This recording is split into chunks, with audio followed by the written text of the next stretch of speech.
There is a particular kind of defeat that history rarely honors, not the kind that comes with cannon fire and burning cities, not the kind you can point to on a map and say, there, that is where it ended. No.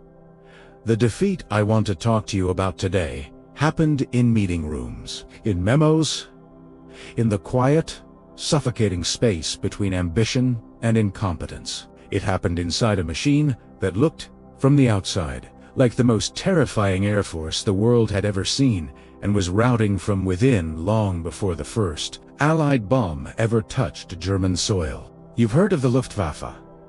You know the name. You may even carry a mental image of it. A dark silhouette of Messerschmitts banking over the English Channel. The screech of Stukas diving over Polish roads. The arrogance of Göring promising Hitler the skies of Europe belonged to Germany forever. But here's what they don't always tell you. By 1942, the Luftwaffe was already losing a war.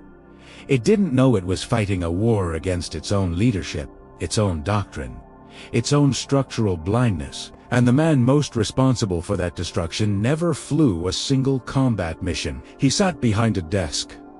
He wore medals he hadn't earned in the air, and he made decisions that no competent mind should ever have been allowed to make. Stay with me, because this story matters, not just as history, but as a warning about what happens when ego is mistaken for strategy, when loyalty is confused with capability, and when an institution built for war begins to collapse under the weight of the men running it. When Adolf Hitler appointed Göring as commander-in-chief of the Luftwaffe in 1935, the choice made a certain kind of political sense.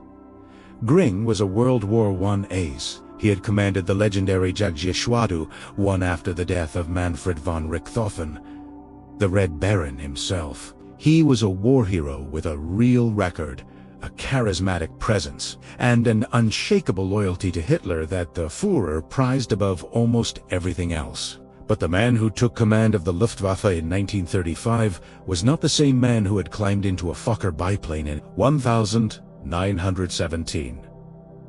The intervening years had transformed him. He had become addicted to morphine after being shot in the groin during the failed beer hall putsch of 1923.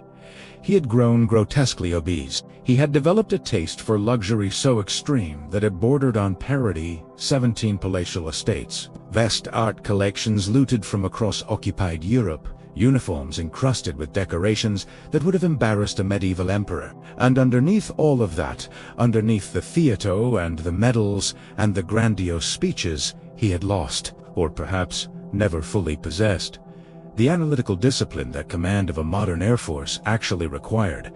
The men who built the Luftwaffe, men like Erhard Milch, Walter Wever, and Hans Jeschonnek, were professionals in the deepest sense. They understood the technical demands of air warfare. They argued, sometimes bitterly, about doctrine, range, payload, strategic versus tactical deployment. They were building something that could genuinely project power across a continent. But Göring was not really listening to them. He was listening to Hitler. And Hitler, for all his political genius and demonic instinct for manipulation, understood air power in approximately the same way a man who has never sailed understands the open ocean. The result was a command structure built not on expertise, but on proximity to power. In June of 1936, General Walter Wever, the Luftwaffe's first chief of staff and its most visionary strategic thinker, took off from Dresden in a A-70. He hadn't conducted his pre-flight checks. He hadn't been briefed properly. Within moments of takeoff, the aircraft rolled, stalled, and crashed. Wever was killed instantly. He was 44 years old. Wever had been the man championing what he called the Eurobomber, a long-range strategic bomber that could reach deep into Soviet industrial territory, strike oil refineries, rail hubs, weapons factories, and cripple an enemy's capacity to fight before a ground war even became necessary, and understood in a way that very few of his colleagues did. That modern industrial war is won not just at the front, but far behind it in the factories, in the logistics networks, in the fuel supply lines that keep armies alive. With Wever gone, that vision died with him. His successors, Particularly, Albert Kesselring and Hans Jaschannek shifted the Luftwaffe's doctrine decisively toward tactical army support aviation. Dive bombers, close air support, ground attack. The Luftwaffe would become an extension of the Wehrmacht's Blitzkrieg doctrine. A flying artillery piece rather than an independent strategic weapon. This wasn't necessarily wrong for the short wars Hitler initially planned to fight against Poland, against France, against the Low Countries. The Stuka screaming out of the sky functioned almost exactly as intended. But nobody asked the question that Wever had always kept at the front of his mind. What happens when the war isn't short? By the summer of 1940, Germany controlled most of Western Europe. France had fallen in 6 weeks, a campaign so swift that even the German generals who'd planned it could barely believe it had worked. Standing between Hitler and complete dominance of the Western world was one thing: the English Channel and the Royal Air Force. The plan was called Operation Sea Lion, the invasion of Britain. And before the Wehrmacht could cross the Channel, the Luftwaffe had to do something it had never been designed to do. It had to win a sustained, strategic air campaign. Göring was confident, grotesquely, catastrophically confident. He told Hitler it could be done in 4 weeks. He told his commanders the RAF was beaten, demoralized, nearly finished. He spoke as though the reality he preferred simply was the reality. It was it. What Göring refused to understand, what the Luftwaffe's entire doctrine had failed to account for, was that Britain had something Germany did not: a fully integrated air defense system, radar stations along the coast, feeding real-time information to a central operations room that could vector fighters to intercept incoming raids with astonishing precision. Göring's pilots weren't just fighting the RAF. They were fighting a system, and systems are far harder to destroy than aircraft. The Messerschmitt Bf 109, the finest German fighter of the period, had a combat range so limited that when flying from occupied France to targets over England, it had barely 20 minutes of useful fighting time before it had to turn back. The German bombers, the Heinkel He-111, the Dornier Du 17, T. Junkers, Ru 88, were adequate for army support missions, but badly undergunned and structurally vulnerable to the cannons of Hurricanes and Spitfires operating over their own territory. And then, perhaps the single most consequential decision of the entire campaign. Göring ordered the switch from attacking RAF airfields to bombing London. He made this decision partly in retaliation for a British raid on Berlin, partly because he believed it would force the RAF into a final decisive battle, and partly because it felt dramatic, punishing, and satisfying in the way that decisive gestures always appealed to him. What it actually did was give fighter command time to recover. The airfields that had been pounded back to near inoperability were repaired. The squadrons that had been bleeding out were reinforced. The RAF did not collapse. It endured. It endured. And on September 15, 1940, later celebrated in Britain as Battle of Britain, Day, the Luftwaffe suffered losses so severe that Hitler quietly shelved Operation Sea Lion and began turning his eyes east. The Battle of Britain was the first campaign the Luftwaffe had ever genuinely lost, and the man commanding it had never been willing to acknowledge the nature of what he was fighting until it was over. On June 22, 1941, Germany launched the largest land invasion in the history of warfare against the Soviet Union. In the opening hours, the Luftwaffe performed magnificently, destroying over 1,800 Soviet aircraft, many of them on the ground, in a single day. It looked like 1940 all over again. It wasn't. The Soviet Union was not France.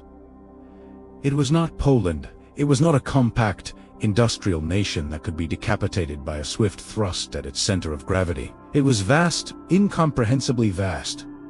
And its industrial capacity was not concentrated in the West, where German air power could reach it. Stalin had been moving factories east of the Ural Mountains for years, a decision so consequential that it may have saved the Soviet state. The Ural bomber that Wever had dreamed of, the aircraft that could have struck those relocated factories, disrupted the production lines, turning out T-34 tanks and IL ground attack planes didn't exist.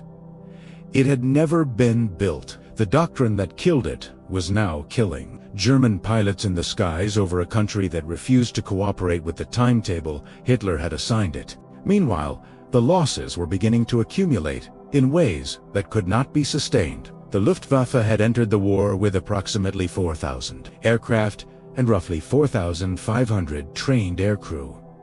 These numbers sounded formidable. They were not inexhaustible, and unlike the RAF, which had developed an aggressive, systematic program for pilot training and replacement, the Luftwaffe's training infrastructure was grossly inadequate for a long war. Göring, who had promised Hitler that his air force would be the decisive instrument of German victory, had never seriously invested in the institutional depth required to fight for years rather than months, and by 1942, that failure was becoming impossible to hide. Hans Jeschonnek became chief of the Luftwaffe General Staff in February 1939, at who's 36 years old. He was brilliant, loyal, and in many ways emblematic of the institutional disease that was destroying the force he served. Jeschonnek was a true believer. He worshipped Hitler with a fervor that blinded him to the mathematical realities accumulating around him. When Hitler asked if the Luftwaffe could resupply the Sixth Army at Stalingrad by air, a task that would require delivering 500 tons of supplies per day into a shrinking, besieged perimeter, Jeschonnek said yes. He should have said no. The Luftwaffe could not deliver 500 tons a day. On its best days, it managed perhaps 100.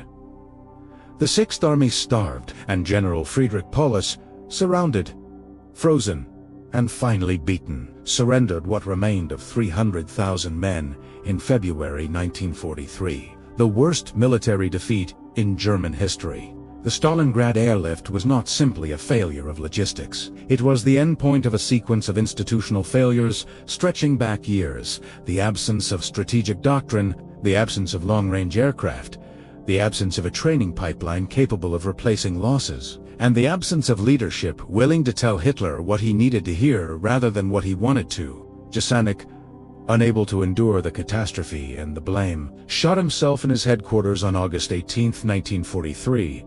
He left a note asking that Göring not attend his funeral. He was 40 years old.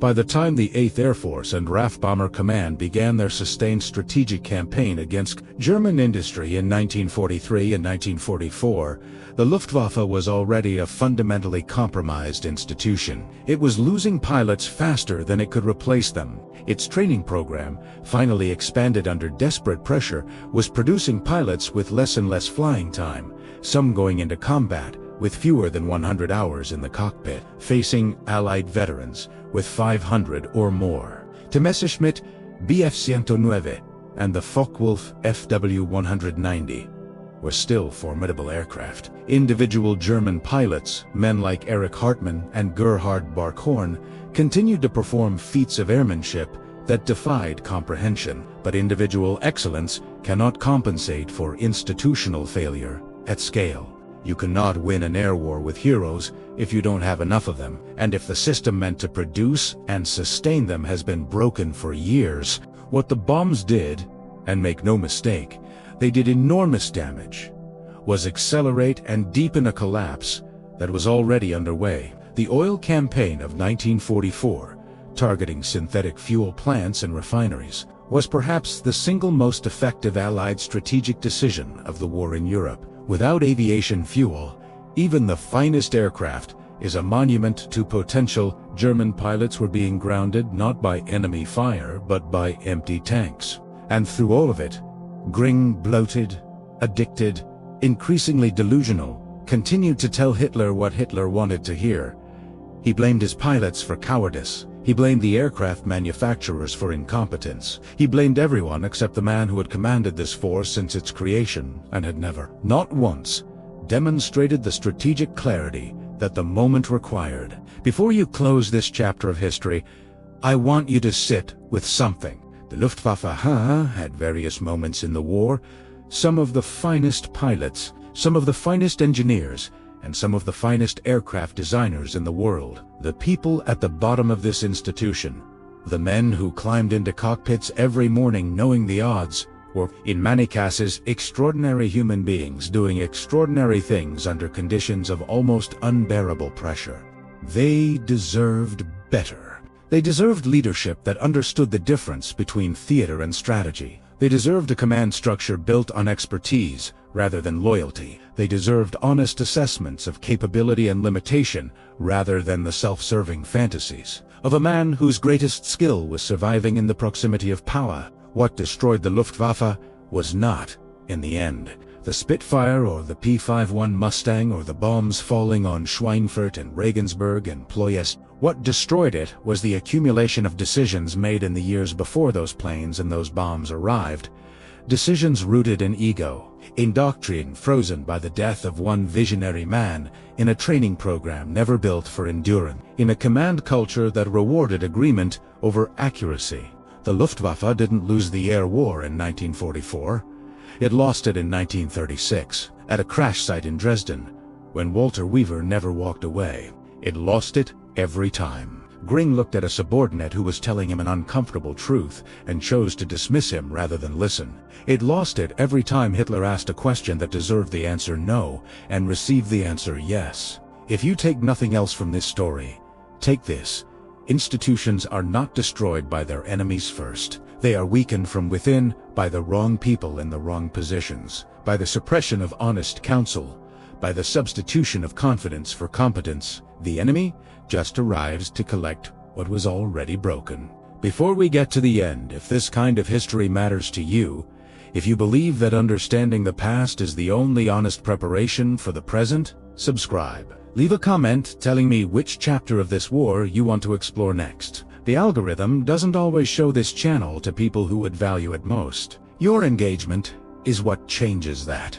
The last German aircraft to land on German soil before the unconditional surrender was signed had barely enough fuel to taxi off the runway. That image, that detail, says everything. Not defeated by a superior enemy in a fair fight, grounded by its own empty tanks, abandoned by its own leadership, hollowed out by years of decisions that had nothing to do with the men dying to implement them. The Luftwaffe died the way most great institutions die, not all at once, not heroically, but quietly, from the inside out, long before anyone looking at it from the outside understood what was already gone. Rest well. And next time, we go deeper.